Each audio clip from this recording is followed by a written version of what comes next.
I, Chris Kipto. Riboti ya muthurimi wa mathabu ma muingi niyo yanikite waganu na uici uria ukoretwo ugithie na mbere mutambo-ini wa e-Citizen uria akenya mahuthagira kurihira motungata matiganite ma thirikari. Riboti-ini iria ithuthuritie murutire wa wira wa mutambo uyu kuma mwaka-ini wa 2014 nginyagia mwaka-ini wa 2025. Riboti ino yugite ati mutambo uyu wonganirie ciringi mbirioni 6.3 no ciringi milioni 68.7 na dola milioni 48 iria ciagarurwo cituike mbeca cia guku bururi-ini ni ciringi mbirioni 6.24 cionoreirio akaunti-ini imwe iretwo pesa flow. Akaunti ino ni ya bengi imwe guku bururi-ini iria itahitukitio temwe ya bengi iria ciagiriire kunganiria ruhonge rwa kigina mbeca cia bururi. We have Pesa Link under the PSPs 24th of July 2026. It's here. I've referred you Annex 4A. So I don't know if you do post-dating or back-dating or... This account was not listed among the approved collection accounts by the National Treasury. In this regard, it was used to regularly collect money.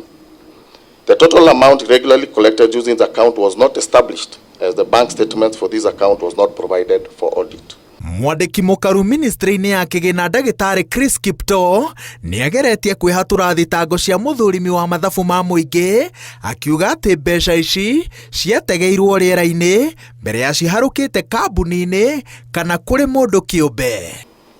Once this was done and the decision was made that we also do make the payments, that's how now the subsequent payments were made. Responding to your question on who authorized, the authority on payment was based on the negotiations after the clearance of the Attorney General. Ameba kamiti ino no moritie ciuria nditu ciuria thirikari yacagurire kuriha ciringi milioni 127 nja wa igoti kuri kambuni ya Gold Rock Limited thutha wa kambuni ino guthie igoti-ini gutetia kweherio ndereti-ini ya uramati wa mutambo wa e-Citizen mugaru na watho. Why we have 7.5 billion shillings being held in banks without proper service level agreements?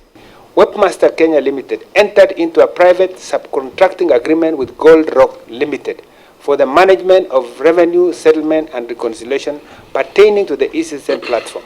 Subsequently, in 2017, the National Treasury assumed direct responsibility for these functions. Muthurimi wa mathabu ma muingi augite ati waganu na uici uria utabaneirio mutambo-ini uyu no wage kumenyekana kihinyio tondu ni aumitwo uhoti wa guthurima maundu megie ugitiri na data ya mutambo uyu. Thank you, Chair. We did not have access to the e-Citizen platform. Yeah, they did not have access. So that is, I would want to know who denied, because that is not right. But you are the accounting officer. No, I did not. I'm not. How can I deny someone doing constitutional role? Kamiti ino riu irenda gucemania na kambuni iria cihutanitie na uramati wa mutambo wa e-Citizen iria ni hamwe na Pesa Flow Limited, Olive Tree Media, Webmasters Limited, Electronic Citizen Solutions, Gold Rock Limited, ofici ya munene wa watho gatagati ka honge ingi cia thirikari na cia andu kiumbe. Ngiribotera Inooro TV kuma bunge-ini ya bururi kaunti-ini ya Nairobi, njitagwo Waweru wa Nyambura. You want to tell me something?